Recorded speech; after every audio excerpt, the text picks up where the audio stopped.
But we begin with tonight's game in the National Football League.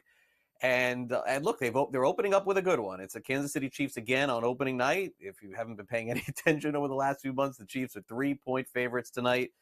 Total of 46.5 is the game going in tonight. New kickoff rules also. First time we're going to see these in an NFL game, so it should be a lot of fun to watch. Naturally, they've had a lot of time to prepare for this, and Andy Reid, the head coach of the Kansas City Chiefs, happy with where things stand heading into Thursday Night Football. So, for the challenge of playing the Ravens, good football team. We know that. Had a good week of practice. Guys are ready to go. I go in saying we're going to play well. That's how I go into every game, but no different here. Yeah, I'm curious to see, what we've got. I mean, that's always, I think that's probably with every player, every coach, every fan, every media person. Curious to see what you have and how you handle everything. But that's the best part about it. We'll see how it goes. Should be fun tonight, and of course, in-game live. And Gabe tonight will have you covered on all of the action and live updates as far as where sports betting options are. Now, as far as college football and college sports is concerned, we've seen a new landscape. We've seen players now being paid. We've seen a transfer portal like no other. And maybe, just maybe, we're about to see even more as a judge is going to hear the NCAA's case on objections today. Now, there's a California-based federal judge that's overseeing these antitrust lawsuits that could potentially reshape college sports for the first time on Thursday. There's a judge that's going to ask questions, gather information from plaintiffs, defendants, and other parties to decide whether to grant preliminary approval for a settlement between the NCAA, its 5 power conferences, and a class of former and current Division I athletes. A lot of players played the game previously and never were paid and used their name and likeness for many, many years. This would be a groundbreaking case if indeed it happens, trying to determine whether or not these student athletes were actually employees for many years. So stay tuned. This would be a huge, huge monetary settlement to all of the college athletes that were involved. Meanwhile, we've got some breaking news from the National Football League. The Washington Commanders have fired an employee who made comments about a team's players being anti-gay, accuses Dallas Cowboys owner Jerry Jones of being racist and anti-gay as well, called NFL Commissioner Roger Goodell a $50 million puppet. Wow. The team also fired its vice president of content, Raul Entin, just now, who has been with the organization for 4 years, for comments that he made to an undercover reporter for the O'Keefe Media Group. According to a social media video, Entin had met the reporter on the dating app Hinge and met with her twice at local restaurants. Wow. The Washington Commanders have released a statement. The language used in the video runs counter to our values at the Commanders organization. They said in the statement that they suspended the employee, but they've just fired him. So this just happened minutes ago. So we don't even need to show you the statement anymore. It's sort of irrelevant. Okay.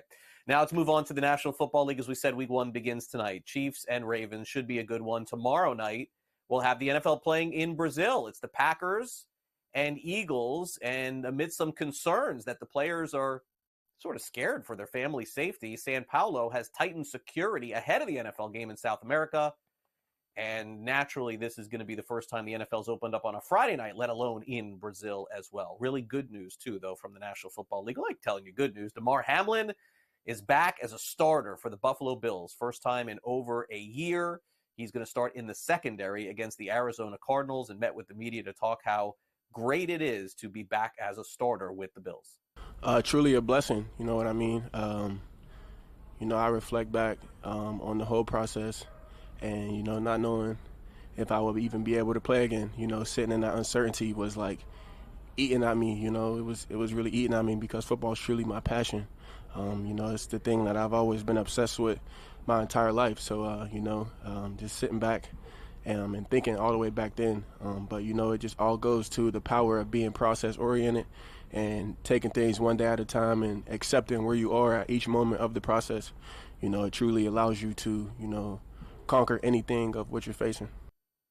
Very well said by DeMar Hamlin, who'll start this weekend against the Cardinals. Now, meanwhile, Jamar Chase, believe it or not, appears to be practicing with the Cincinnati Bengals without having a new contract extension. all of the media seems to be indicating rumors and reporting that a deal could get done as early as today. But as of now, no new deal for Jamar Chase. And folks, they play the Patriots coming up on Sunday. But Chase did practice yesterday, so that would put him in line to play Sunday if they can get a deal done. Meanwhile, the Florida Gators have already made a quarterback change. Graham Mertz with a concussion, so they're turning to freshman DJ Lagway. He's going to make his first career start on Saturday against Samford. Mertz is in concussion protocol. Lagway was a fantastic high school player, number 8 in the ESPN 300 and Gatorade Player of the Year in 2023. And he'll get his first taste and test against Samford. Meanwhile, you saw this last week. LSU's John Emery hurt in LSU's game, and he did tear his ACL. He's going to miss the remainder of the season. Caleb Jackson will start at running back for the Tigers. Also in college football tomorrow night, by the way, no games today. Tomorrow night, BYU will take on SMU. They'll play that game in Dallas. And also, Memphis basketball coach Penny Hardaway has been making headlines now a lot for the last couple of years. Yesterday, he announced the firing of 4 staff members, assistant coaches Rick Stansberry, Faragi Phillips, James Rosser, and Demetrius Dyson will not return to the team. And Hardaway and the school have not explained why, and they open up the college basketball season in less than 2 months. So go figure. No-hitter in Major League Baseball yesterday. Shoto Imanaga, who's had a fantastic rookie campaign, he threw 7 no-hit innings. They brought in a couple of relievers to complete it, and they did. And Isaac Paredes, by the way, had 3 errors in the game as well. It was a great, fantastic finish for the Chicago Cubs, who put themselves right back in the playoff picture. Craig Counsell impressed with what he saw. It's always hard to do in that situation.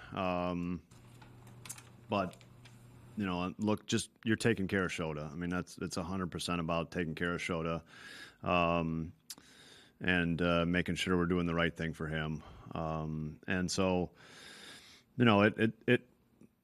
it's not fun to do. But when you're, prioritizing the player's health and making sure that, you don't know what's going to happen moving forward, and we want him to stay healthy. He's at a career high in innings and doing a great job. He actually didn't know he had a no-hitter going at all, which is funny.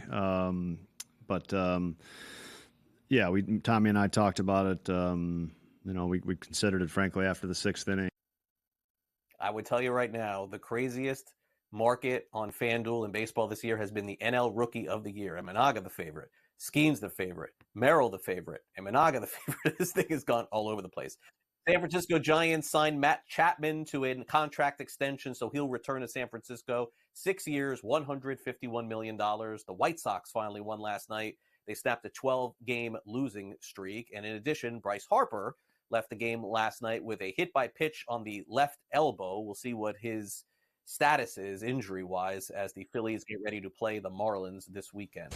Welcome back to Newswire here on SportsGrid. Sam McQuillan is with us on the opening night of the National Football League from Legal Sports Report. You can read about all of these stories over at LegalSportsReport.com.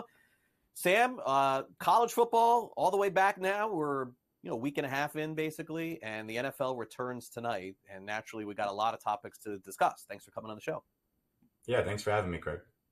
All right, so let's get started here. And by no surprise, we're expecting the most amount of money bet all time legally on the National Football League this season. Is there anything else that's fair to say beyond that? Because that's the easiest prediction in the book. Yeah, this number has gone up every year, as you accurately allude to. You have more states betting on sports, more states legalizing sports, more people betting on sports. You're going to have more money bet on sports. This number, $35 billion, comes from the American Gaming Association, which is the industry lobby. They monitor pretty much all the legal wagering that goes on. It would be a 31% rise from last season, which is pretty significant to me, given that we don't have that many new states on board this NFL season. You only have Maine and Vermont, which are pretty small, and then the biggest one being North Carolina, which was kind of the only big significant launch we had this past year and a half. So the fact that you're going to have 31% increase in dollars bet just from adding those new states, I think that's pretty big news in and of itself. That means it's not just the bettors in these new states they're going to be contributing. Maine and Vermont, there's not even pro sports teams in those states, although North Carolina obviously is pretty big. It means that wagering is growing in other states as well, some of the oldest markets, which is a really good sign for the industry. You always talk about when it's going to consolidate, when are people going to get tired of betting. If you look at a state like New Jersey, which was one of the first to launch sports betting, their wagering is actually up about 23% from last year. And it keeps going up and up in every other state as well. So when you talk about companies trying to, figure out how to get more money out of people, how to get people to bet more, people are betting more and more, and it doesn't seem to be stopping.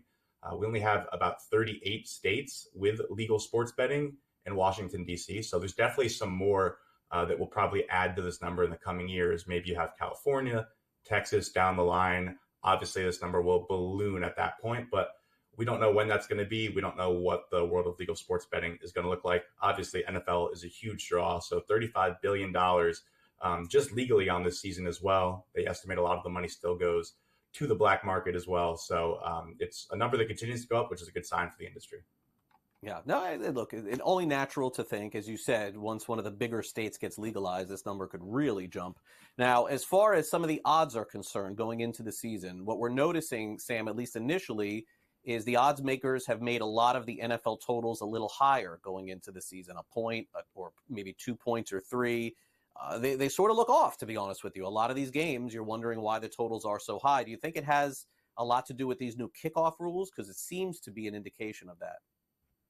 Yeah, it's really interesting just looking at the totals in general. When you think about how many games have gone under over the last 2 or 3 years, there's been a big trend where an unusual amount of games have been lower scoring than the books had predicted. So I caught up with some odds makers this past week to ask them about these new kickoff rules, which makes some pretty big changes. There's going to be a landing zone. The ball must be kicked in between the goal line and the 20 to try to encourage more returnable balls in play. Players are going to have to wait until the ball lands or is caught to then pursue whoever has the ball, which is designed to make the game safer and less high-speed impacts. Essentially, odds makers think you're going to have the ball higher up the field to start, and you're going to have more scoring opportunities, which in turn is being reflected in these higher totals. At DraftKings, the totals opened up about a half a point higher than they have in past years. I caught up with Johnny Avello, who's a sports trader at DraftKings, who explained, we're bracing for these rule changes, but obviously we don't want to overcorrect as well. That's why you're not seeing sky-high totals accounting for all these new touchdowns. It's going to be something they monitor throughout the year and monitor how bettors and the public react to it as well. We've had rule changes in the past in college football. You had the first down change last year where the clock wouldn't stop. The initial thinking was maybe that's going to make the game slower, less scoring. It didn't. So odds makers are aware that you don't want to overreact to stuff. You don't want to underreact to stuff. And you also want to listen to what the market is telling you. So right now there's a lot of money coming in on the unders in these games, but obviously ahead of kickoff, that's when a lot more of the money comes in, a lot of the public interest, which would probably come in on the over as well. So it'll be interesting to see week 1 if we have any returns. Last year, only the Texans had 2 kickoff returns. FanDuel's offering a new market, which team is going to have the most kickoff returns. So it'll be interesting to see if a team finishes with more than 2 or if these rules, it's just kind of status quo. Yeah, I would agree. And again, I think we'll get a good indication in the first halves of a lot of these games because the field position will tell a lot of that story. It's a good point by you, Sam. All right, let's get over to FanDuel. And we know the American Gaming Association is trying to make sure everybody is informed going into this upcoming NFL season, how to bet responsibly. And it looks like, players who are of the younger side is particularly of FanDuel's interest, making sure that they understand the risks of sports wagering. Yeah, the theme kind of this past year has been what can the industry do to not only promote responsible gaming, but make it beyond just a boilerplate, hey, bet responsibly, here's a number. So you're seeing the leaders like FanDuel go in and start kind of their own initiatives on their own without waiting for, the industry to tell them something, without waiting for, some kind of crackdown or anything like that. So they're launching this new campaign with a former NBA player, Randy Livingston, which is centered around parents having meaningful conversations with their children or coaches having meaningful conversation with the kids they coach about the dangers and risks of gambling, how to spot early warning signs, how to seek help. Sports betting is such a new thing in the light of our society. It's obviously been going on for a long time, but it's now on commercials. Kids see it all the time. So FanDuel wants to make sure that, you're having a conversation with your kid similar to the way you might talk about alcohol when they're, turning 18 or around high school age. Mm-hmm. They want to give parents and coaches those resources because a lot of the times I think people just don't really know how to talk about this in general. It's great to say bet responsibly or be careful, but what does that really mean? How do you give people help? So they launched this series this week, which is a bunch of meaningful conversations with this coach who's a former NBA player who's going to try to give people the tools and give parents the resources to inform their kids about the dangers of gambling. So hopefully it works out for FanDuel. Hopefully it's a good campaign that gets picked up a lot nationally. Yeah, I would agree. All right. Thanks, Sam, once again for coming on. We'll keep an eye on the games and certainly appreciate all of the information that you give us over at LegalSportsReport.com and the updates. Thanks again. Yep. Thanks a lot, Craig. All right. Sam McQuillan with us from Legal Sports Report. Now, for those of you following the WNBA, in case you missed it last night, Caitlin Clark's second triple-double gave the Indiana Fever a victory over the LA Sparks by a final of 93-86, in case you missed that yesterday. Over at the U.S. Open, Jannik Sinner beat Daniil Medvedev, and so he moves on to the U.S. Open semis. Kenny Ducey on the show yesterday picked an underdog named Jack Draper, and he ended up winning. He defeated Alex de Minaur 6-3, 7-5, 6-2 at the U.S. Open, and Jessica Pegula ousted number one on the women's side, Iga Swiatek, as she moves on to the U.S. semis over at the U.S. Open as well.